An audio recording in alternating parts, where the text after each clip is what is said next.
La ministre, la parole est à Madame Constance Le Grip et j'espère que les membres de votre groupe vont vous écouter avec attention sans chercher à couvrir votre voix.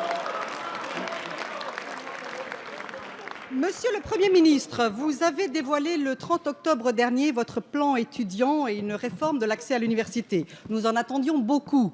Tant il est vrai que depuis la grande réforme sur l'autonomie des universités portée par Nicolas Sarkozy et Valérie Pécresse, il s'était passé bien peu de choses. Notre université souffre. Elle est devenue dans bien des cas une orientation par défaut. Elle étouffe dans des locaux souvent vétustes. Elle est mal notée dans les classements internationaux. Surtout, elle peine terriblement à faire réussir nos étudiants. Elle est devenue bien malgré elle, une fabrique à échecs. 60% des étudiants échouent en première année de licence. Quel immense gâchis. Pour remédier à cette situation, Monsieur le Premier ministre, vous aviez la possibilité de l'audace. Vous aviez le choix de la réforme dans la liberté et dans la responsabilité. Hélas, vous n'osez pas franchir totalement le Rubicon. Hélas, vous vous êtes arrêté au milieu du Rubicon. Vous avez certes, dont acte, mis fin au tirage au sort, injuste, arbitraire. Mais le projet alternatif que vous nous proposez est bien peu ambitieux, eu égard à l'importance de l'enjeu. Pour ne fâcher personne, vous ne parlez ni de sélection ni de prérequis, comme si les mots faisaient peur et faisaient plus peur que les problèmes eux-mêmes. Vous évoquez des attendus, un terme certes aimable. Vous êtes dans le ni-ni, ni sélection, ni ouverture totale. Et agrémenté à la sauce du « en même temps », votre projet ressemble fort à une usine à gaz, lourde, complexe, bureaucratique. En réalité, hormis quelques filières sous tension, chaque bachelier pourra continuer à s'inscrire dans une filière universitaire, qu'il en ait ou non l'aptitude. L'opinion publique est prête comme jamais à une vraie réforme qui permette aux universités d'établir des procédures de sélection. Monsieur le Premier ministre, pourquoi avoir renoncé à une réforme courageuse et audacieuse de l'accès à l'université? Merci Madame la députée.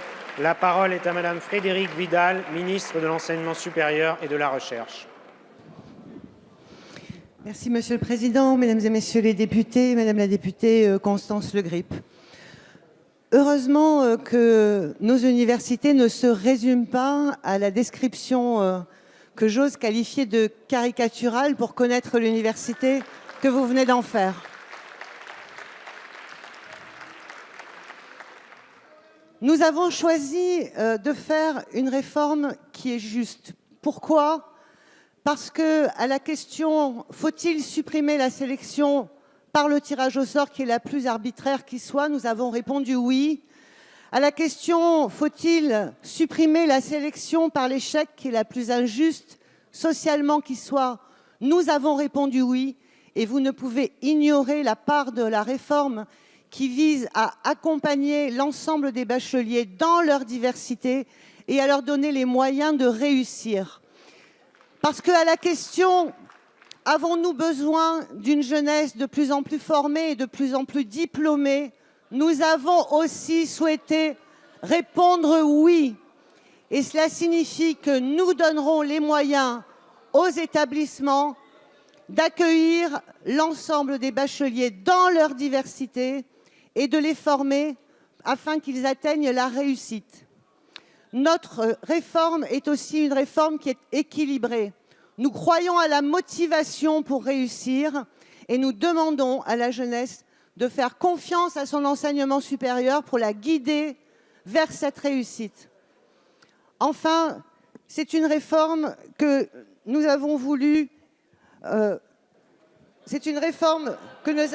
réaliste, puisqu'elle a été construite à l'issue de 150 heures de concertation, où les gens qui vont faire dès la rentrée ont fait eux-mêmes des propositions qui leur paraissaient crédibles et réalistes. Merci, je vous remercie. Madame la ministre.